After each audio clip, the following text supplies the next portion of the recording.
Hey guys, I'm Carly. I'm Abby. And we're here to tell you a little bit more about the Spread the Word to End the Word campaign.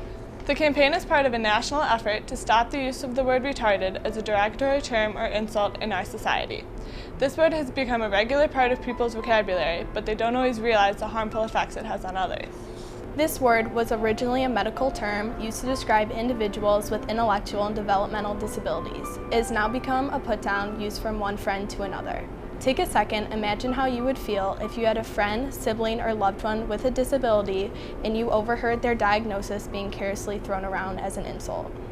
The fact that people are hurting others without even realizing it tells us that something needs to be done. Our chapter of Best Buddies is working to bring the Spread the Word to End the Word campaign and everything it stands for to LHS. To do this, we'll have a banner outside the cafeteria this Wednesday, Thursday, and Friday. By signing the banner, you're vowing to help spread the word to end the use of the R word in our community.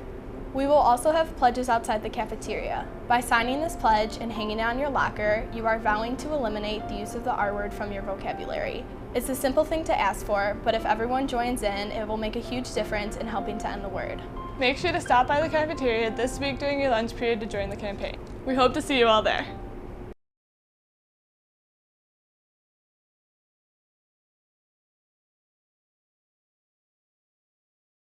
What is in a word? When a word is used carelessly, it can be hurtful, even if it's not meant to be. CBS 2's Rob Johnson has the story of a suburban high school student whose mission is to stop people from using the slur retarded. You might call it the R word.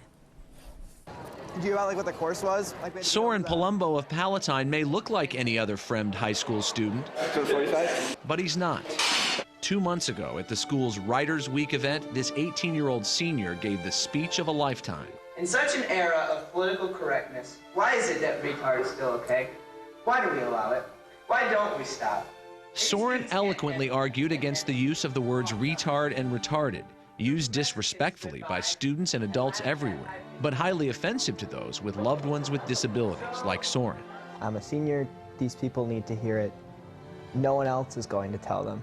One of Soren's 3 sisters, 12-year-old Olivia, has a disability that is hard even for her parents to define. She's never actually fit into a particular category. She doesn't have a specific syndrome. Its source is an abnormal spot on Olivia's brain, but as far as the family is concerned, she is one of them. Wow. I love her more than any words could describe. So after hearing retard and retarded over and over, Soren decided this speech would be his Fremd swan song. Your mockery of them, it's nothing but another form of hatred. It was such a rush, and well, I was crying at the end of it, but to look out and to see everyone stand up and to see other people wiping their eyes and just to see all of the warm acceptance that came with it, that was just out of this world.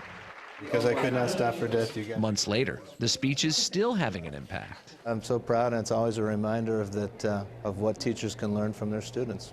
Why do you think that speech is important? I think it's important that people can relate to what people that are not like them feel like.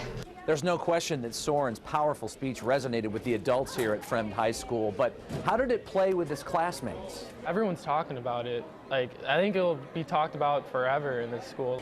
We say it so unconsciously, you know, and it's about time that we start thinking about what we say. The truth of the matter is, many people with disabilities like Olivia, or my younger brother Edward, who has Down syndrome, don't always have the ability to defend themselves. But 21-year-old Bridget Brown of Naperville does. She is a tireless advocate for herself and people like her. It hurts people with special needs that way. They have feelings too. You need to respect and love them as yourselves. Back at the Palumbo house, there is pride and determination to keep that message of acceptance alive. She's a gift.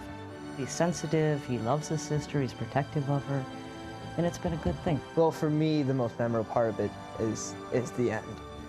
I hope that someday someone will love you as much as Olivia loves me. It was so hard to not get choked up. I'm getting choked up now. I love you, Olivia. Rob Johnson, CBS 2 News. Mental retardation is a clinical term, although it is not widely used anymore. Advocates say it is best to use the term developmental disability. It is never appropriate to use the words retard or retarded in a careless or insulting way. It was hard for us not to get choked up. Well, it resonated with me. My mother was a special education teacher for decades. It's so not something you think what a great about family. until you see it and you see that it touches everybody's And what life. a great young man he is.